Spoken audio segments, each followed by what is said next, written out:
have many guests in the audience this afternoon. We're so happy to have you for this program today. Before we start with the presentation, I'd like to thank some people who helped with the meeting today. The Culture Committee with Randy Mann, Carolyn Smith, and Melanie Vaughn. The hostesses are Ava Barrett and Pat Harper, and the lovely flowers today are from Ann Geyer. And I'd like to introduce the presenter today from his mother, Jean Cheryl Vernon, who will introduce him. Thank you very much.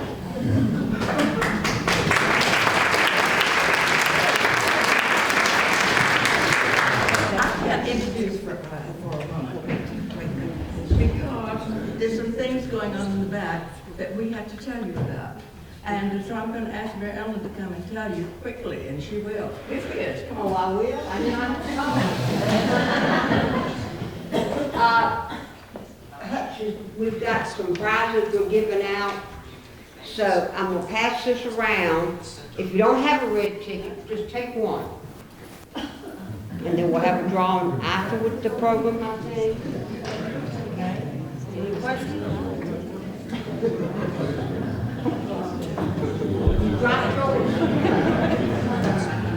She's checking very carefully to make sure you don't get two. You know Mary Ellen? Well, I am really privileged to be able to introduce some people in my own family, which I'm not going to do, but we got them here from North Carolina, from Tennessee, from Virginia Beach, from Durham, Baltimore, River Oak Drive. And I'm so excited. I think I'm getting ready to give a concert, but I'm not. And, you know, I don't write introductions because it takes too much time. I just want to get it done and be out of here. But anyway, you know that I'm very proud. Whoops. I'm very proud, as anyone would be. And then this is his father, who I know introduced him to Warren Buffett. So I want you to see him. I just brought him. He didn't know I was going to bring him. But this is Melvin and my late husband. There he is, and here's Warren. They're the same age, by the way. Except Melvin is deceased. But anyway, I don't write those introductions, but I am program chairman this year for the Wednesday Club, which has been a pleasure. So when you're program chairman, you can bring most anybody you want to.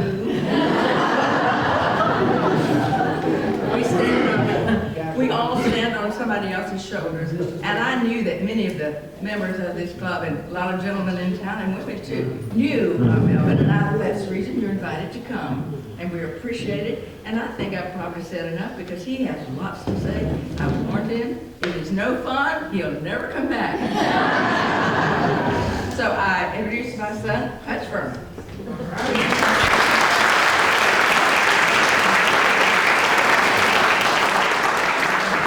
Well, goodness, what a crowd. Thank you all for coming, and it is a pleasure to be here. I got some advice about speaking earlier today from the audience. They said that I should stand up to be seen and speak up to be heard and then sit down to be appreciated, so I'm going to try to stick to that. And that's courtesy of Donald Merricks, who I know many of you know. And my talk today is about Warren Buffett, and Warren Buffett is a particular hero of mine. Not only for his investment success, but for the example he set for me and I've tried to follow. So I'm going to talk about the things that I've learned from studying Buffett and studying the company he leads, which is Berkshire Hathaway, over my investment career. And I've titled this talk, The Intrinsic Values of Warren Buffett. And that borrows a term, intrinsic value, which comes from Buffett's teacher and mentor, who was Benjamin Graham. And it's a monetary term, and we're certainly going to talk about money, but it's a term that also can be applied to human values, and we're going to talk about those human values as well. So first, I should give you a quick biographical sketch of Warren Buffett. Warren Buffett is 88 years old, and he is the chairman of a company called Berkshire Hathaway, and he's run that for 54 years. Berkshire Hathaway is the fifth most valuable company in the U.S. stock markets, and it follows Microsoft, Amazon, Apple, and Alphabet, which owns the Google business. And Berkshire today has a market value of $500 billion. and Buffett's 17% ownership of Berkshire makes him worth $82 billion, and that puts him near the top of the world's billionaires. And Buffett's wealth at $85 billion is after Buffett having given away $30 billion over the last 10 years. But that's not why Buffett is famous. I think he's revered because of his business acumen and his success over the years, but also for the folksy wisdom that he shares with us in his annual letters to shareholders, at his annual shareholders meetings, and in occasional interviews that you might see on television. Buffett is sometimes referred to as the Oracle of Omaha, and I think he gets that nickname because of the shareholders meeting, which now attracts over 30,000 people a year. This year's meeting will be on a Saturday, May 4th. If you can attend, I'd welcome you there. If not, it'll also be webcast. But the people come to listen to Buffett and his 95-year-old business partner, Charlie Munger, answer questions for 6 hours. And at 88 and 95, it's clear there's no mandatory retirement age at Berkshire Hathaway. So Buffett was born in Omaha, and he spent his teen years in Washington, D.C. He attended the University of Pennsylvania in Philadelphia for 1 year, and he graduated from the University of Nebraska, and then he got a graduate business degree and MBA at Columbia in New York. He's lived most of his life in Omaha, despite venturing out for those few years. His father was a stockbroker in Omaha and then later a U.S. congressman, and that's when Buffett lived in Washington as a teenager. Buffett is described as a precocious child, always interested in numbers and money. He bought his first stock when he was 11 years old. Buffett is clearly an investment genius. He has a steel-trap mind for facts and figures and a very intense focus, but not about everything. There's a story about Buffett coming out of his study one night, his home study, and commenting to his family that the wallpaper in his home office had changed. And his family burst out laughing because his wife had redecorated some years earlier, and this was the very first time that Buffett had noticed that the wallpaper had changed in his office. So Buffett's initial capital came from working in his grandfather's grocery store and from delivering newspapers when he was a teenager in Washington, D.C. After graduating from Columbia and working a few years for his mentor, Benjamin Graham, he returned to Omaha and he started an investment partnership at age 26 for a few friends and family members. And Buffett's partnership was very successful, so successful that he could close it down in 1969 after 13 years. And at that time, he distributed the cash back to the investment results, the cash back to the investors. And it also had stock in a company, Berkshire Hathaway, which the Buffett partnership had taken control of in 1965. Berkshire's business at that time was a textile mill. And it was a New England textile mill. It was not a very good business. It had some challenges, particularly coming from lower cost electricity and lower cost labor down south. But Buffett bought into Berkshire Hathaway very cheaply at the time, and Buffett's always looking for an investment bargain. But he didn't expect to end up owning Berkshire Hathaway. He thought that he had a handshake deal with the chairman of Berkshire Hathaway that he could sell his stock back to the company at periodic tender offers that Berkshire Hathaway was making over time to buy back its stock. But when the then chairman of Berkshire sort of reneged on that deal, Buffett got a little bit angry with him and just decided that he would launch a proxy fight, and he ended up taking over the management control of Berkshire Hathaway. That was in 1965. And then in 1969, it was distributed out to those partners, but his partners and Buffett together never controlled more than 25–30% of the Berkshire stock. So there's a lot of shareholders who just accidentally benefited from this great investor taking control of Berkshire Hathaway company. From the time that Buffett took control of running Berkshire Hathaway, it's compounded its per share market value at 20.5% per year over 54 years. 20.5% will double your money every 3.7 years. So Berkshire has doubled 15 times over that time period, and $1 at that time has become $24,000 today. Now, if you had invested in the stock market at the same time, the stock market would have returned 9.5%, and that would double your money about every 7.5 years. So $1 invested in 1965 in the stock market to today would have doubled about 7 times, and your dollar would have become $155, which is not too bad at all, turning $1 into $155, but that pales in comparison to the $24,000 that Berkshire stock would have been worth for you. So obviously Berkshire didn't stay in the textile business to make that kind of return.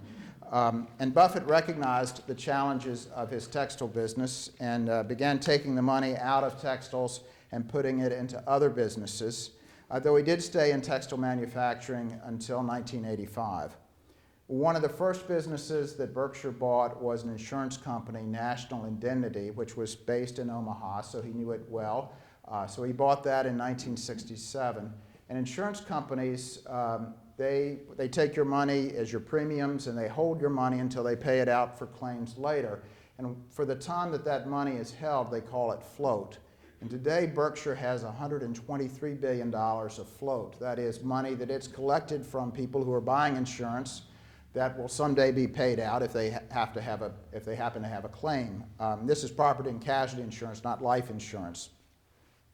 And Buffett has taken that float and the accumulated profits of various businesses, either the insurance business or other businesses that Berkshire has acquired over the years, and just continually reinvested that and invested it well along the way.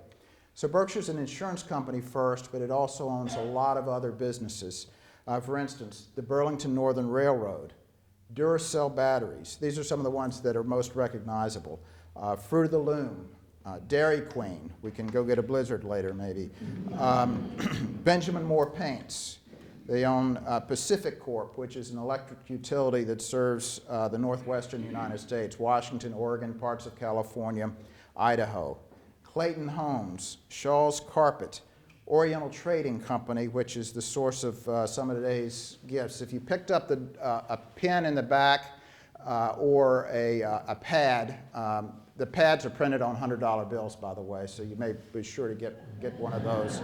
And the pens as well have $100 bills on them. Those came from the Oriental Trading Company. If you're into cowboy boots, you may recognize Justin Boots or Tony Lama Boots. In building products, he owns Acme Bricks and John's Manville. And he also owns the See's Candy Company. And finally, he owns World Book Encyclopedia, which is kind of proof that Buffett doesn't have a Midas touch on everything, because he bought World Book Encyclopedia just a few years before the internet came along, and of course no one buys printed encyclopedias anymore. I'd like to do an audience participation segment here about some of the other businesses and investments that Berkshire has. So I'm going to give you two choices, and you can just show me by show of hands which you think it is that Berkshire Hathaway owns. So the first one is, which beverage company? Does it own Pepsi-Cola or Coca-Cola? Show of hands. Pepsi? Pepsi, we got a few hands. Coca-Cola? That's actually split pretty close there. You must like them both. But anyway, Berkshire owns 9.4% of Coca-Cola. Which insurance company? Does he own Geico? Show of hands for Geico with the gecko and the caveman. Or does he own Allstate with the mayhem character and the company you're in good hands with? So Geico or Allstate? Okay, the answer is Geico. He owns the whole lock, stock, and barrel. He owns a bank. Does he own Wells Fargo, hands for Wells Fargo, or Bank of America? He owns both. He owns about 9.5% of both Wells Fargo and Bank of America. He also owns 18% of American Express. And I could go on. Maybe I will. Does he own Kraft Heinz or Campbell Soup? Kraft Heinz? And Campbell Soup. The answer is Kraft Heinz. He owns 25% of it. He's probably not too happy about it this past week. Computer companies, Microsoft or Apple? Microsoft? Apple? Okay, it's an astute crowd here. Everyone knows he owns Apple. And the last example I have here is newspapers. Does he own the Washington Post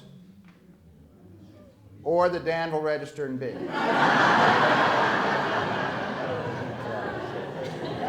You got that one. He's owned the Danville Register and Bee since 2012, and he was also closely associated with the Washington Post from 1974 until 2014, but he no longer has this, or Berkshire no longer has the stake in Washington Post. In total, you've got about a business with $300 billion in an investment portfolio and then 90 separate operating companies, and it employs 390,000 people. And all this started with Buffett taking capital out of a textile business that was not in a good competitive position, was in a very competitive industry, and taking that and putting the money into better places to invest.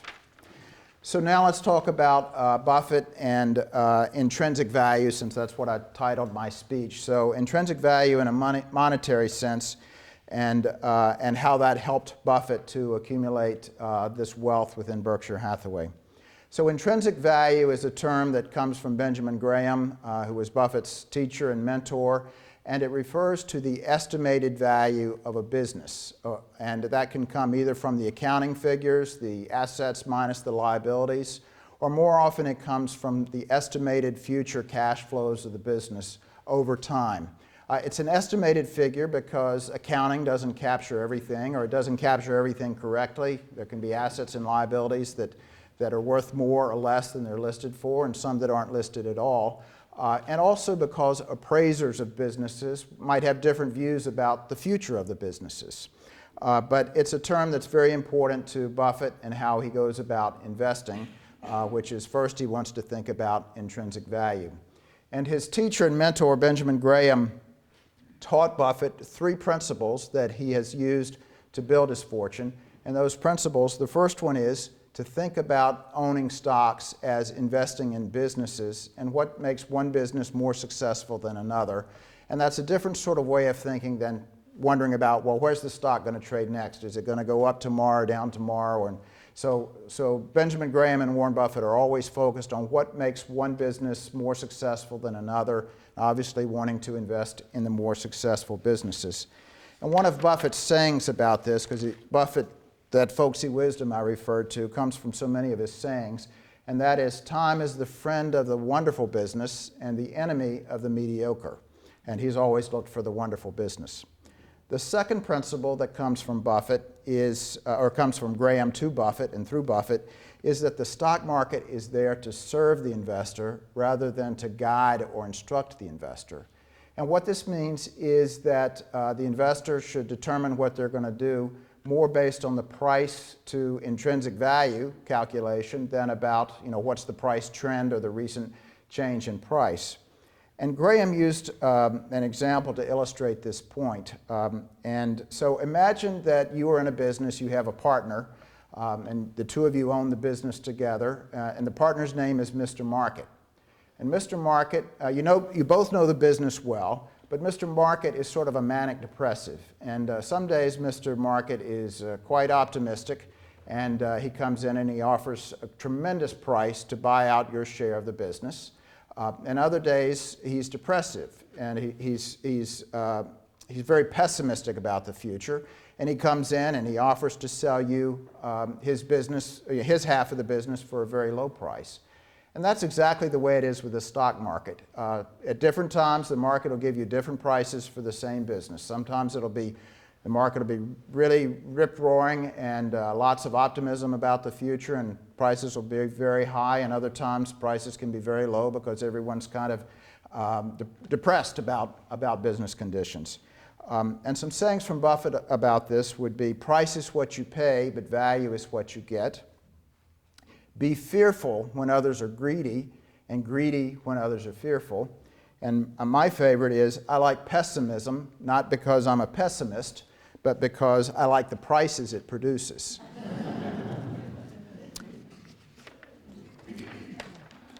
So Buffett is a genius, and that certainly explains a lot of his success, but he says it's more than being smart about investing to make a fortune. He actually says temperament is more important in investing, more important than IQ. So can you keep your head and act on facts and reason and probabilities when the emotions of fear and greed are running high in the marketplace, or when Mr. Market quotes you some wildly changing prices from day to day? That's what the market being there to serve rather than to guide or instruct you is about, is being able to have the right temperament to keep your calm and focus on what's the business aspect of investing and why you're buying and what's the price to value relationship over time. A third principle from Graham which helps explain how Buffett has been such a successful investor is margin of safety. And this basically means get a lot for your money when you invest, but also not to invest in ways that can lead to ruin. Buffett has a couple of sayings on this. The first one is a rule. He says, the first rule of investing is don't lose money, and the second rule is don't forget rule number 1. So if you get a lot for your money when you go in to invest, if you're thinking about business and what makes one successful versus another, and paying the right price for that business, that will keep you from violating either rule number 1 or rule number 2. A second thought that fits with margin of safety is a term that Buffett coined, which is circle of competence. And he says that it doesn't matter how large or small your circle of competence is, what matters is that you stay well within your circle of competence. And that's another way of margin of safety. You don't have to know everything about everything to invest well, but you do have to know a lot about what you're investing in. And you need to stick to those things that you really know versus things that maybe you only think you know. And it's very important to know the limits of your circle of competence. He has another saying which kind of gets at that circle of competence, which is, a fool and his money is soon invited everywhere. So now let's talk about the intrinsic values in a human sense. And Buffett is, he's a billionaire, and he's admired and followed by thousands of people that go to his annual meeting, but he hasn't let that go to his head. He embodies many of the best characteristics of human character: humility, modesty, integrity, and charity. For example, humility. Buffett lives very humbly. He lives in the same house he bought in 1957 for $31,500. It's a nice house. It's got a fence around it and security cameras, and it has a guard, but it would not look at all out of place along West Main Street or in Forest Hills or Windsor Heights. It would just be like an ordinary house in a nice neighborhood, and that's Buffett's house. He's lived there since the 1950s. Secondly, Buffett lives modestly as well as living in the same house. As a CEO, and many CEOs command salaries of $10, $20, even $30 million a year for running a company as large as Berkshire. Buffett has made $100,000 a year in salary, and it's been the same salary for the past 30 years. Third point would be integrity. And Buffett talks a lot about reputation and doing the right thing. And he talks about how you can live your whole life building a reputation and then destroy it in just a few seconds with a bad decision or bad action. And he encourages his employees of the company, Berkshire Hathaway, to act as though an informed and assertive reporter is reporting on all of their actions on the front page of the newspaper for their friends and families to read. So he doesn't want people to come close to the line in terms of their actions. He wants people to be well within the lines and protect the reputation of Berkshire Hathaway Company, and he does the same with his own reputation. He's very, very careful. But still, with 390,000 employees, he recognizes that there's probably someone in the company doing something wrong all the time. And so you want ways to find out about that, and when you do, to stamp it out quickly. The last point about human values is Buffett is very charitable. He's already given $30 billion away to charity, but he'll continue giving, and it will all be given away at his death. Interestingly, he's giving most of his fortune to the Bill and Melinda Gates Foundation, which is a large foundation in its own right, but he's using, he's leveraging their expertise in their organization and the fact that they are 30 to 40 years younger than Buffett, so that he knows it'll be given away in the right way and things to help make the world better for all of us. I also have 3 examples of the way that Buffett talks when he meets with people to talk about human values. The first one is when Buffett meets with college students, usually MBA classes that have come out to Omaha to hear him talk.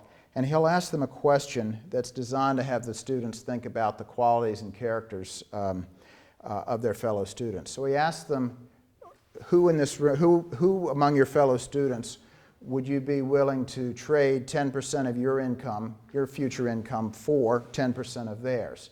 And he says this question has them thinking about, well, who's trustworthy? Who has integrity? Who goes the extra mile? Who delivers on their promises? And those sorts of things, rather than who's the most clever person in the room, because everybody in the room is somewhat clever. It's more about these characters of who you would respect and would want to be in a foxhole with, and who you can trust.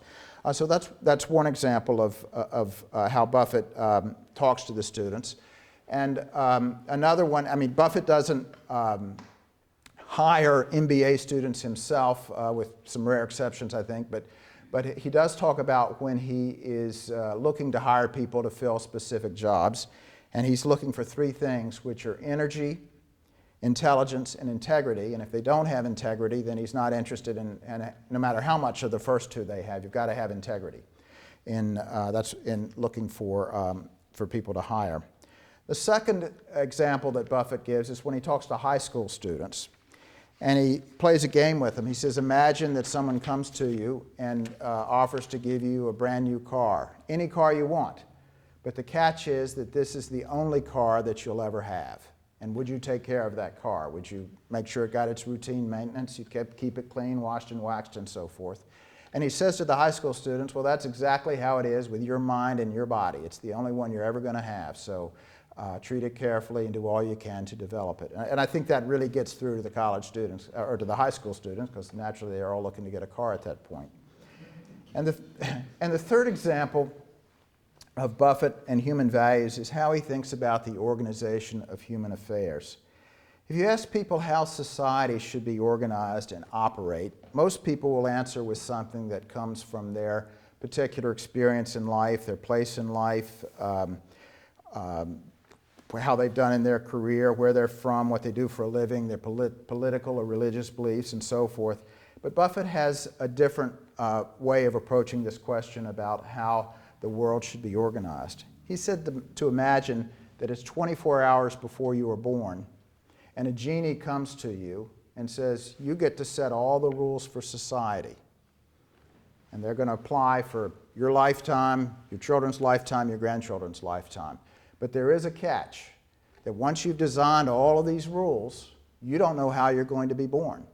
What's your station that you're going to come into the world? Are you going to be born healthy or not? Are you going to be born to parents who will love you and take care of you, make sure you get educated or not? Are you going to be born in a cultural or ethnic minority or not? You know, there are just so many ways that we could be born differently. And Buffett attributes a lot of his success in life to how he was born, that he was born in America, 1930, that he was born white, because it would have made a big difference had he been born otherwise at that time. Was he born to parents that loved him? Was he born in a society that valued the particular skills that he has? But it could have all been different. And I think that's one of the most interesting aspects of Buffett, is so often we do think about what would be best for us based on our current situation, whatever that is. But he's thinking about, well, for all of society, what are the sorts of rules that we should have that would make it sort of a fair shot for everyone, to reward those who have special skills or work extra and can develop things like a Bill Gates or Steve Jobs or you name it. We want those people to be creative and do great things, but we also don't want the rest of society to be left behind or people not to have a fair shot in life. That's enough about Buffett. I just have one other story I want to share with you, which is a little bit about me. So I started studying Buffett in 1982 when I just come into the investment business. And in 1986, just after I had changed jobs and was working for a new firm, I asked my boss if I could go out to the Berkshire Hathaway meeting and write a report that we could distribute to our clients. He thought that was a good idea, so I went. And I wrote a report and it was published. And my boss comes in a few days after we published the report, and he says, I've got good news and I've got bad news for you. Which do you want first?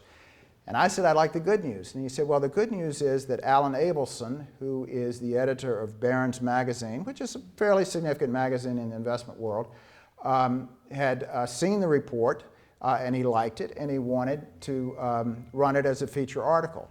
That's super. What's the bad news? He said, well, Buffett, B-U-F-F-E-T-T, has 2 T's.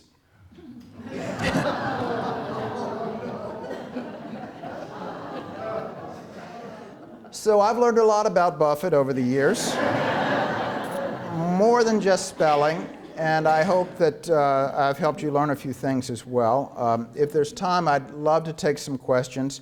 And also, I want to mention that there are some gifts. These are the gifts from the Oriental Trading Company, which is also a Berkshire Hathaway Enterprises. If you like money, or money gives you stress, because that's what this is for, be sure to take the dollar bill. And if you feel more about, align more with Buffett's human values, take the smiley heart. So we've got hearts and dollars for you as you leave today.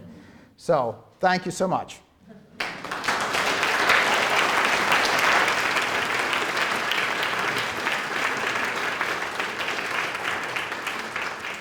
I don't know how we are on time, but can we take a few questions? Yes. Just 3 quick things.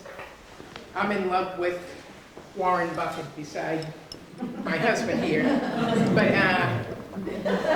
I had heard that he reads anywhere from 6 to 8 hours each and every day.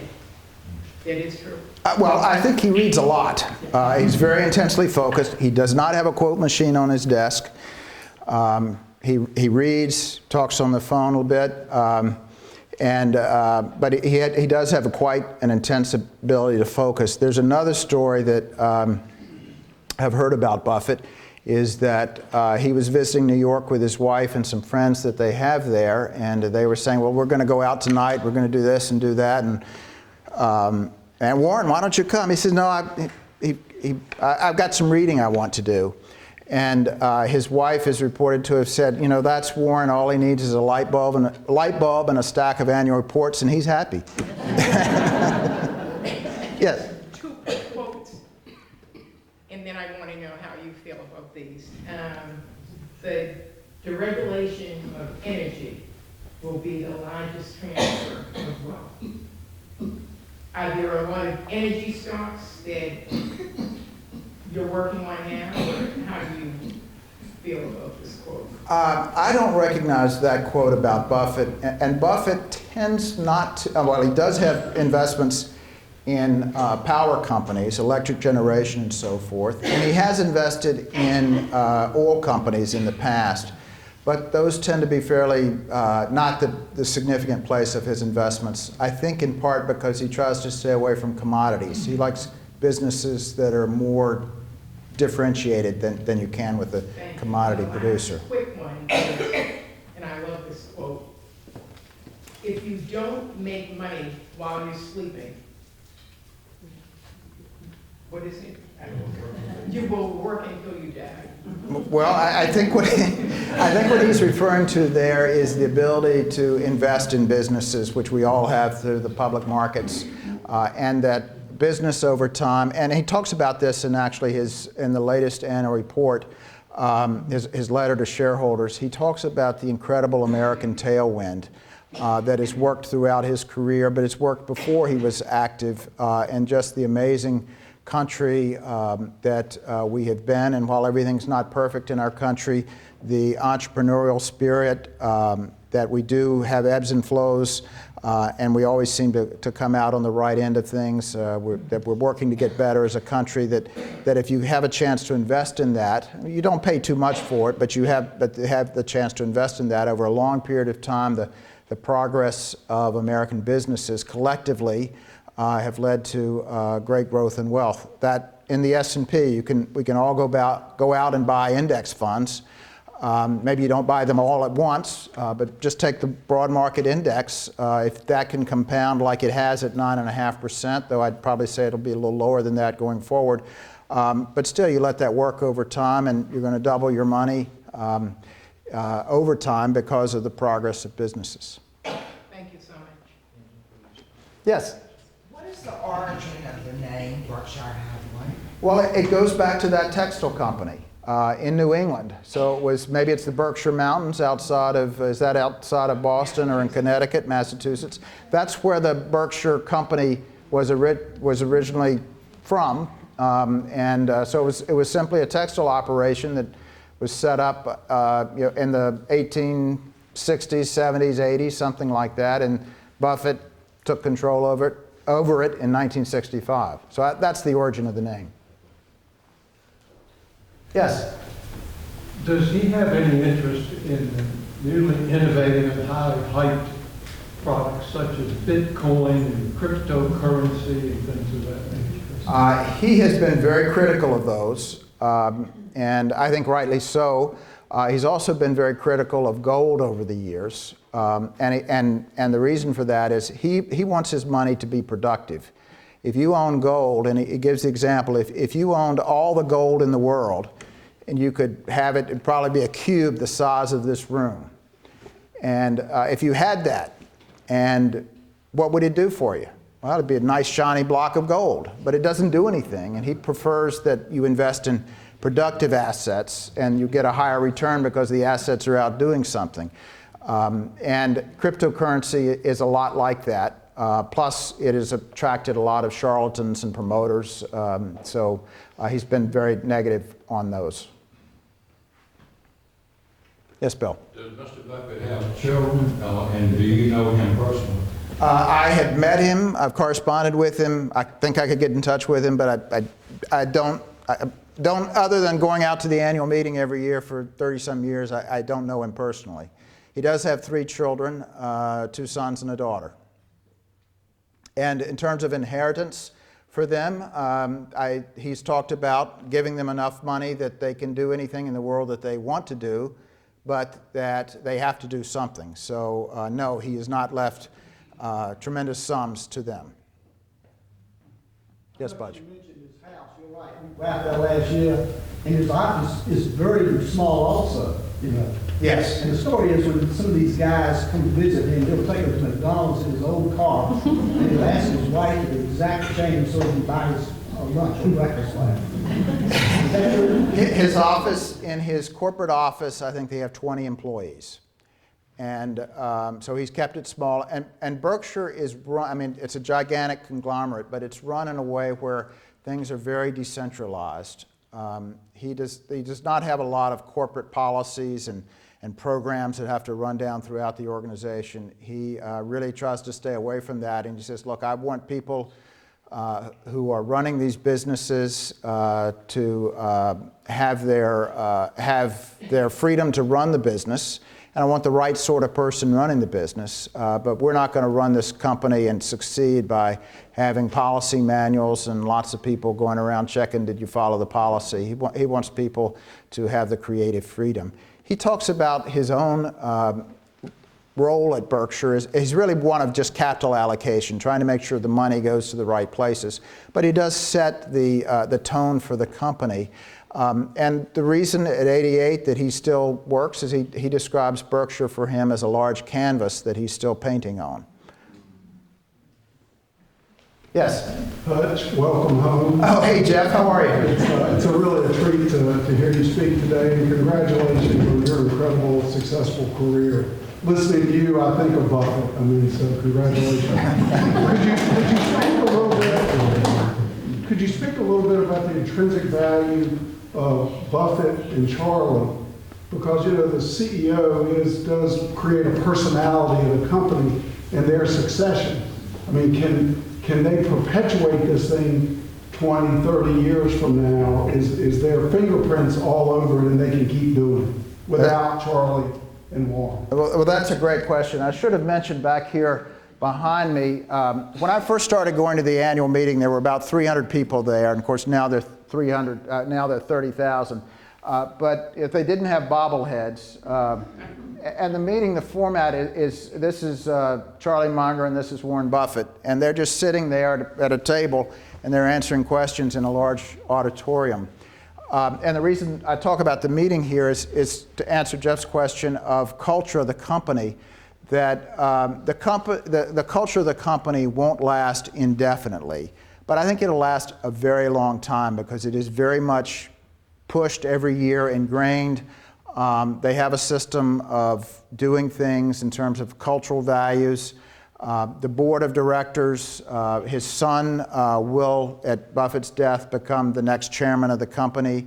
So they have someone who's not involved in the company, but someone who knows the values of the company to help perpetuate those values. And the board of directors also works for very low compensation. None of those directors are paid anything other than their travel expenses and a small meeting fee. So the most a director, and a typical director at a very big company like Berkshire would make $300,000 or $400,000 a year just for being a director of the company. At Berkshire, last year, the meeting fees and so forth amounted to $6,000 for each director. So they have directors who are serving because they believe in the values of Berkshire, and that will help it sustain. Now, it won't last forever, but I think it'll have a very long half-life. Yes? I keep getting these flashes from the investment newsletters about dubious products in my frame of reference, like marijuana farms and CBD and things of that nature. Does Buffett in any way entertain that sort of product? Well, you may recall what I said about reputation, and he's always interested in making money, and he had investments in tobacco companies years ago, but he had the opportunity to buy a tobacco company. He said, I just don't want that. To own the whole thing. I'll invest in part of it, but not the whole thing.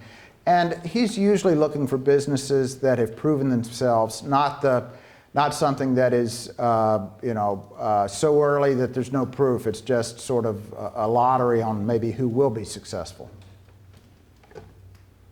So looks like there are no other questions, and I know there may be other things to do, but we do have some prizes, and that's what we were passing out earlier, the tickets for.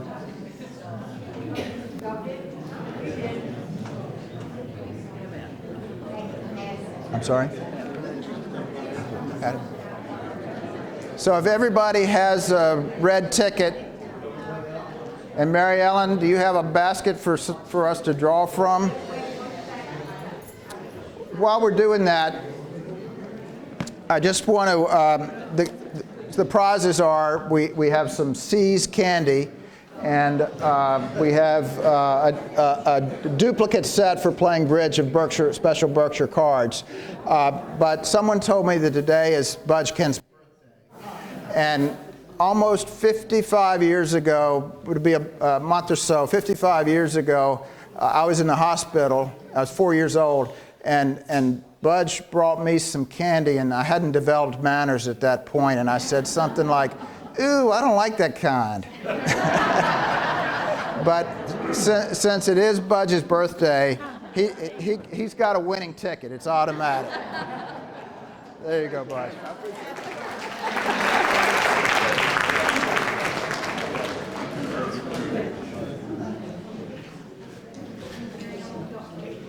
So, how are we coming with the tickets?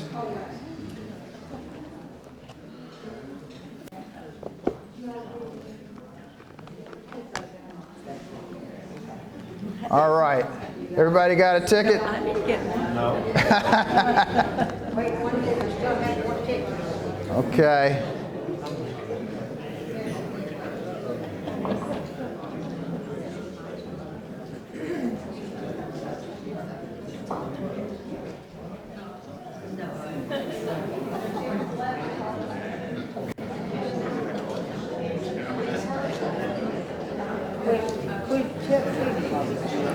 I'm sorry? Tell your mother. Tell Jean I need her. Okay. Jean's Mary Ellen needs you, Mom, for something.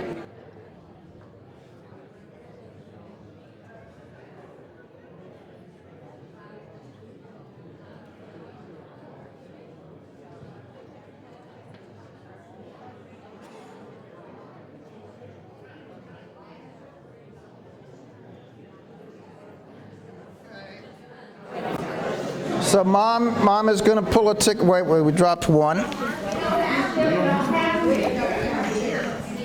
More tickets.